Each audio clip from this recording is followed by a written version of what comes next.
The ability to have those conversations with the different groups that make up the adoption triangle was very beneficial for me in forgiving my birth mom for this rejection, the initial rejection. Mm-hmm. And I think it also helped us when she did change her mind and we entered reunion. I had a lot of compassion for what she went through.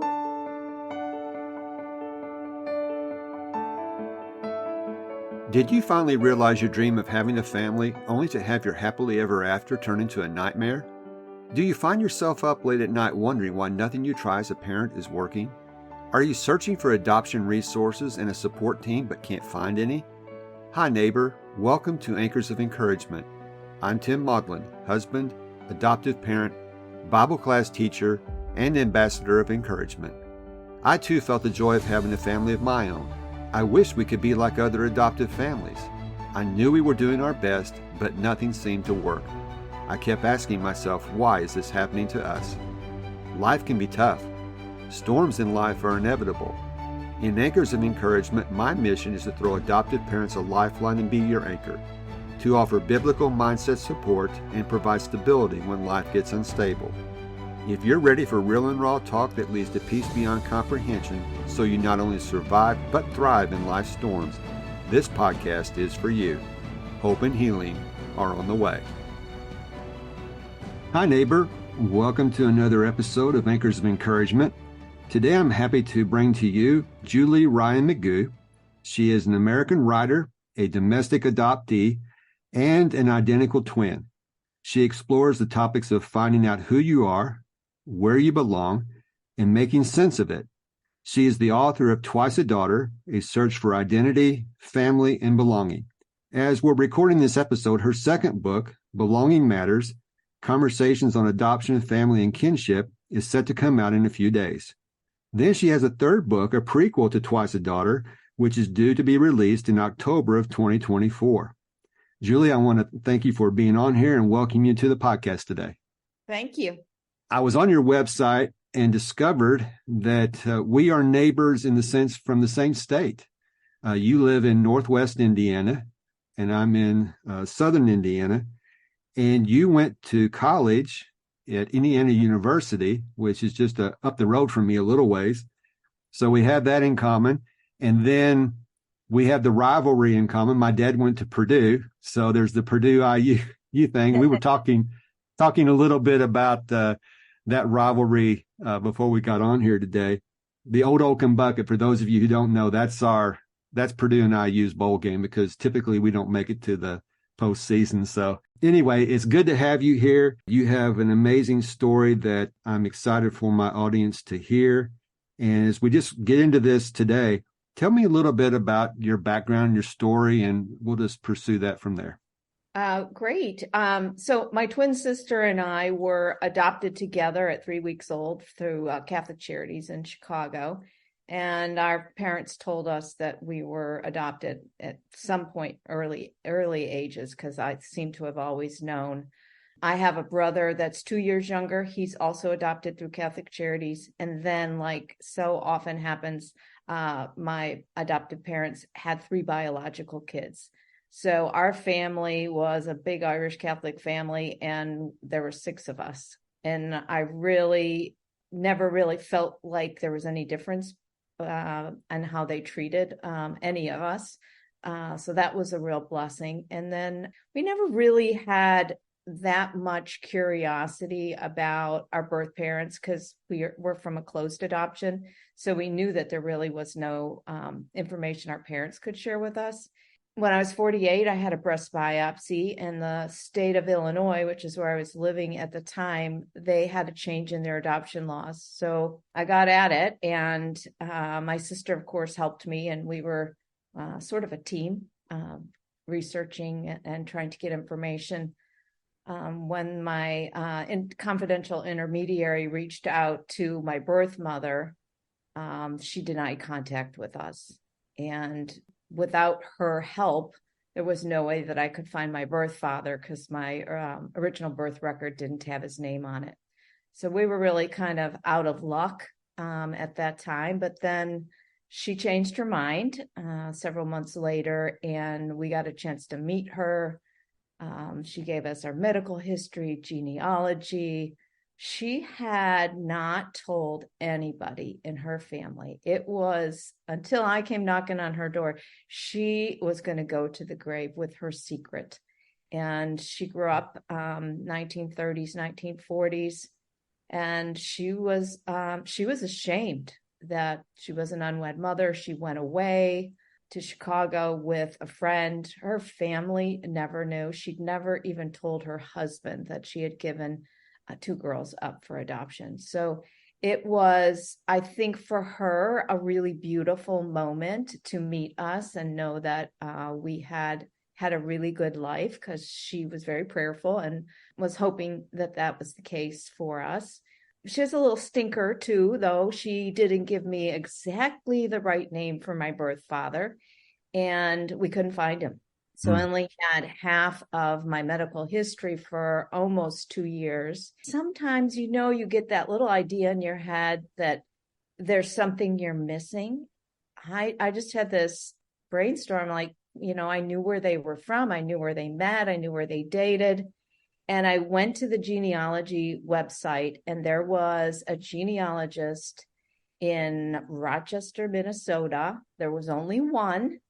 And I contacted her. It turned out she was an adoptee also. And that's how she got into what she does. She had a really good relationship with the people in the city directories. And she went and camped out and went through all the records that began with the right last name. And she came back to me within days and said, "I don't think you have the right guy. Oh, wow. I think your birth mom gave you sort of the right name, because it's mostly the right name." And she said, this is the man. I'm pretty sure this is the man. So we drafted a letter with the help of a social worker at Catholic Charities, and contacted him. And he also did not want to meet us. But the big favor that he did for me was that he told his son and daughter that there were two women out there that were interested in getting DNA and proving that they were related. Well, the best part of the story, which is, I'm not going to do too much spoilers for the book if people want to read it, is that my half brother reached out to me by phone. We, like you do when you talk to anybody, who do you know? What did you do here? We figured out a connection between us that was astounding. And it turns out I knew his wife, but how we knew each other was so close that literally he and I were walking past each other on many occasions and just had no idea that we were related.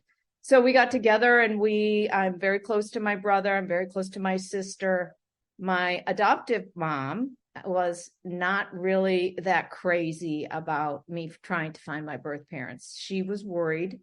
I think, even though I was a middle-aged woman, I think she was worried that she was going to lose us. And my dad was very positive and very helpful. And I think he was instrumental in kind of getting her to come around. But when I figured out this connection with my half brother, because she knew all of these same people too, it was immediate, a true God moment, in the sense that there was so much healing and so much coming together and so much joy. It was 5 years in the making to get to that point. And then being able to write about the story, because of all the ups and downs, has been transformative for me, but for a lot of people like me who are middle-aged adoptees with no idea how to go about the journey of finding your answers, and getting frustrated by setbacks. I think because I had my twin sister by my side through this whole process, encouraging me, and both of us kind of boosting each other up, we got to the finish line. And I hear from adoptees all the time how much me writing the story was helpful to them and gave them encouragement to keep pressing through. the obstacles they faced and finding their story. That's an amazing story. I mean, you're older, so the closed adoption back in the 60s, that was a tough nut to be able to crack to get the information. I know, we adopted many years later. There's an adoption registry in Indiana that at a certain age, if all the parties are agreeable, you can go to that registry to find your family, your birth family. So we've always encouraged our boys that, if they desire to do that, we'll support them. We'll be right there with them. However they want us to help facilitate that. But it's, one of those things where I just can't imagine you being at that age trying to figure out what your medical history was and not knowing. That must have been just frustrating. Was your identical twin, was she nervous too when you had to go get the biopsy? And she was. It was an astounding thing that she never has had the same health issues that I did. And I don't know. I mean, I got all the way to the end of the journey, and all of those health issues seemed to go away once we figured out our family history. Some of the interesting things that we found out, which I think anybody who's an adoptee and then also an adoptive parent, when I grew up, we identified with our parents' cultural background. So my dad's family was Irish Catholic and my mom's family was German. And without knowing what we were, we just took that on ourselves. And my dad was very involved in all sorts of Irish customs and festivities in Chicago. I actually was involved in the St. Patrick's Day pageant when I was a teenager, but I always felt like an imposter because as much as I look Irish, I didn't really know if I was. Finding out from both of my birth parents, to my relief, my birth father was, he's half Native American, but he's also half Scotch-Irish. Okay. So the imposter syndrome thing has gone away. I mean, I really do feel like that I identified with who I am. But the other half of it, the Native American piece, is I'm still trying to figure out how I think about that. I didn't grow up knowing anybody who was Native American. And it turns out, I mean, my birth father was very Native American. He didn't look it because he looked more Scotch-Irish, but my birth mother also has Native Americans in her side of the family, which back then, that was one of those things you didn't talk about. It's not desirable. I have connected with some first cousins through Ancestry and got together with them recently in Chicago, and they were showing me pictures of some of our aunts and uncles who look very Native American. So while none of my kids do, I mean, it's grappling with what you don't know about yourself and what you feel like you want to latch onto for your identity. So I think our identities are formed as we're growing up, and assimilating new information at middle age is a tough thing. Yeah, I can imagine. I know we tried to share what information we had with our boys. And it's funny that you mentioned Native American because my oldest has some Native American in him too. So my wife and I, we aren't Native American at all. So it was just an interesting fact for him to understand about himself. And so these pieces, like you say, trying to assimilate yourself to these things, it's a process, and filling in these missing pieces all these years, that's pretty profound when you're starting to find out this information. I'm really fascinated by your book and the topics in your book. How did you go about creating this in the first place? What did you use to create it? Well, there were a lot of things that I had to go back to some old journals of mine and pull out and try and remember what it was that I was thinking about as a teenager.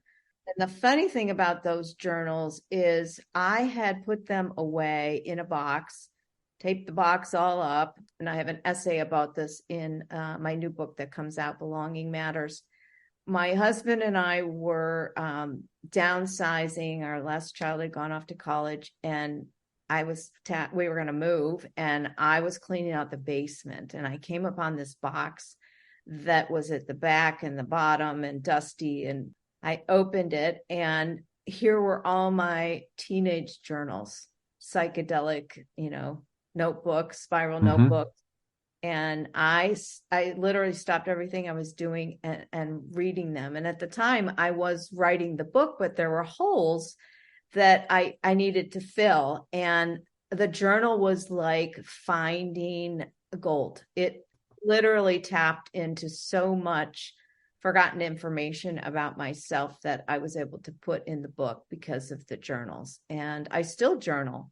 You and I were talking about this earlier. I love to sit down with a pen and paper and just see what comes out, because I think our subconscious brain is working on so much, like when we're sleeping, and you don't know really all of what you think about something until you sit down and actually write it. And I think that's why writing sometimes is so hard, because you don't know what you think. But you just have to free write and get it all out. And all of a sudden there's this kernel of a very important idea, and it makes sense. And it fills a hole in what you think about yourself or what you think about anything. I didn't always think about being adopted when I was a teenager.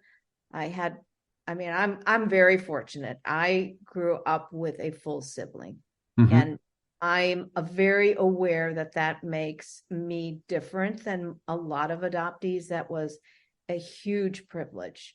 I'm very grateful to Catholic Charities too, because they had a policy of not splitting up twins. It's been definitely one of the best things that came out of my closed adoption. I literally every day would look at her and know exactly who I looked like. And I think that's one of the things that's hard for adoptees is, we look at our hands and our feet and our hair, and who did I get this from? Who do I look like? Right. Even biological kids. Some of my kids look alike, and two of them don't look alike. And for the longest time, we just kept making a joke about it, said, well, you got the mystery genes, painting my adoption history. But we figured out a lot of things now, because I connected with both sides of my family. My son has the ability to grow a beard in about 3 days' time, and that was not the case with my husband. And then once I met my birth mom, she showed me pictures of her grandfather, who was a Messianic Jewish rabbi, and the beard that he had in the picture is similar to what my son has. So, oh, wow. A lot of fun little, I's got dotted and T's got crossed as a result of the search. I'm glad that you've been able to put those pieces together as you've gotten more information through the years. Circling back to your sister, your identical twin, was she processing this information like you were processing it younger as with the journaling? No, she really wasn't. And search, while she was helping me with it, she was working full time and I was not. So I was the researcher. Okay. And I think because I had the health issue, I was fully invested in getting to the end of it. Sure. So I really took more ownership of it, I think emotionally. Okay. We were both disappointed when our birth mom first denied contact with us. That was heartbreaking. And one of the things that I love to talk about in this process was I didn't know where to go when she first rejected us. I was absolutely devastated because as a mother myself, I couldn't imagine not wanting to talk to or meet a daughter that I had given up. I just couldn't imagine that she'd have that attitude. So I was seeking understanding about it. And because I was connected with Catholic Charities, they have a post-adoption support group. Now it's virtually, which is kind of a good thing because of COVID. And the support group was made up of adoptees and birth moms. There was one birth dad and some adoptive parents. So to be put in the same room or same space and be able to talk honestly, the birth moms explained what their thinking was, that, this painful period of their time, they had a lot of deep regret, but they had so much shame.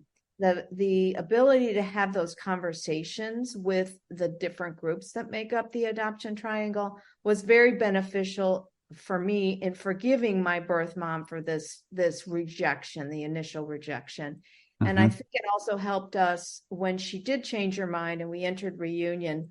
I had a lot of compassion for what she went through. My birth father didn't want to marry her. They were different religions. That was a big thing in the Catholic Church back then. You had to be Catholic to get married, and somebody had to convert. And so they had a lot of obstacles. And I think the support group was very helpful in us going the distance in our reunion, understanding one another. I know when we did our home studies that I'm thinking of one in particular, we met a birth mother and she told her story. It was interesting because our social worker had told her story to us beforehand, and she said, I had never seen someone cry puddles. Oh, I love that, puddles. And she was a young woman. She was wanting to pursue college yet. She found herself pregnant, and she thought in the best interests of everyone, especially her child, she said, I'm going to make this adoption plan. But when it came time for her to give her child to the adoptive couple, that's when she cried her puddles. Having seen her, and then I saw my oldest son's birth mother, when she handed him to me and started crying, I saw how much it broke her heart. These support groups are beneficial not only for the adoptees, but the birth parents. And, it's good for us adoptive parents to know what our kids are going through to help them navigate these challenges. When you talked about writing your memoir and the journals helping you fill the pieces in, did you consciously, or why did you begin journaling in the first place, as a teenager? Oh, that's such a good question. I don't know if we had something in class that we had to journal, but I had this big crazy family. We were 16 years apart from top to bottom with 6 kids. And I think I needed a quiet space, and I would go into the living room with these notebooks, and I was alone, and I loved it. And I think the journal was my way of being able to think and work through a lot of things about, being a teenager, but also being adopted and being a twin. I always was compared to my sister. You do get compared. He's athletic, she's not, or whatever. But my sister and I were always lumped together, and trying to become an individual was something that teenagers are always trying to work out. And that was like the big issue with my journal was working out what I wanted to do, what I wanted to be, and how to be different than my sister. And so that you had that insight at that age, it reminds me of the Anne Frank quote. She was she had a really difficult situation she was living in, but she would say things like, paper is more patient than people, because she could just tell everything to her diary just to help her process what she was going through. I shared this with you before we started, and I've shared it a lot on the podcast, but my oldest was journaling to process his feelings he didn't understand. And I'm hearing that's what you were processing your life and processing the relationship with your identical sister, identical twin, and then your other siblings as well. But it's really cool how it's come full circle for you now to help you fill in the gaps to write these books you've written. I guess the first book, it was filled in the pieces. But now, can you talk a little bit about this second book? Because I know that's coming out soon. The second book is like I said, a collection of essays. So I Okay. have a blog that I have been writing for 6 years, Mm-hmm. and I also write a column for my local paper in Northwest Indiana, and I've had some other articles published. So it's a compilation of pieces on adoption. Some things have to do with the adoption search and reunion and snags that I went up against.